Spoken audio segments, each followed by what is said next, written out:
I've mentioned previously, we really try to structure this course so that it's not ramping up, it's winding down as you ramp up in other classes.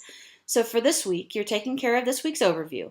You're reading chapter 9 in the Clark and Mayer text on the personalization principle, and I think you'll see some connections to how this concept fits with the idea of augmented reality. There are 2 videos about AR applications in the classroom I'd like you to take a look at, and then your discussion this week is to deconstruct a classroom AR activity.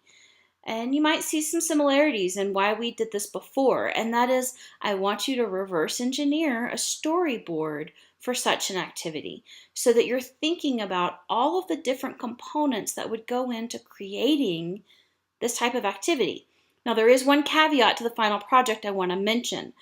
It's been described, and there are some great AR applications that take advantage of using existing images, such as barcodes or existing QR codes, or creating a QR code for your trigger image. When you get to your final project, you are expected to design something, an image or a picture, that's your trigger. So keep that in mind so that you're not just designing thinking, oh, I'm just going to use a barcode, or I'm going to go to this website and generate a QR code for a resource.